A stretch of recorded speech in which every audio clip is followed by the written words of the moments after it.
For a long time, the studio was, built in a city. I'm from DC, and so I'll never forget, coming down and starting, the studio in Fort Lauderdale, Florida, and thinking at the time that was just kind of where our focus was, where our mind was. And we were doing projects, over the years in other places. We'd fly to, different cities and in different states and do projects, but we always kind of came back home to Fort Lauderdale. And around 2013, things changed. And I went to LA and just loved it. We had shot a film called Grace from Above with a couple buddies of mine, Eric and Bridget, and we shot that in LA, and it was just something about standing on the porch with Brandon, and I just really love that city.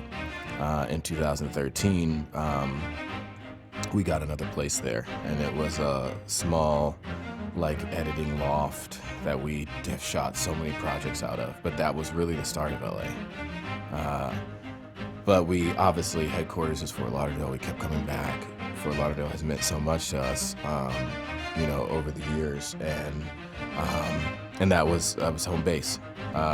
In 2019, I'll never forget going up to New York and working with my buddy Willie and opening an office in New York City in Tribeca, and Beth actually helped go up and open that one with me, and we had this trifecta at that point. It was something really, things were moving so fast. New York, LA, and then South Florida, and I could see this thing that was happening. I was like, man, this thing is, really growing and happening.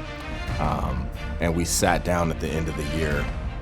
It was, COVID gave us so much time to think, right? So we sat down, I want to say it was the 2022 plan. At the end of the year, we always kind of get together, talk about what we really see for the new year. And there was something about 2022, I was like, oh, it's time to take this thing global. And we started offering the services that C&I does, and stopped looking at it regionally. And we started thinking about it globally. Now we've done projects in London, Paris, Venice, Naples, and Switzerland, and Sweden, and Korea, and New Zealand, Tel Aviv, and Haifa, and Africa, Haiti, and the Dominican Republic, British Virgin Islands, and Colombia, and Bogota, and Argentina, Brazil, just Canada, lots of Vancouver and Toronto, and the company just went global. And we stopped looking at ourselves as just this regional type of company and started looking at ourselves as a global company. That's been one of the biggest changes. And our team is so talented. We have assembled a team across this globe of some of the most talented people in the industry. They trek through snow and rain and boats and planes and small planes and anything that it takes to be able to make a project happen.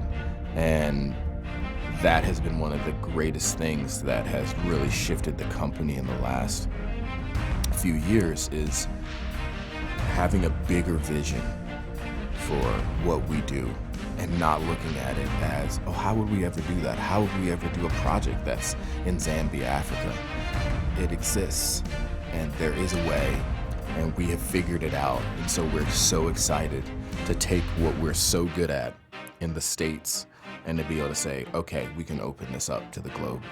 And so now for our clients that have multiple offices and multiple countries or different factories in different places, we're able to work with them in China, in Japan, in Panama. And it's been one of the greatest joys of my life.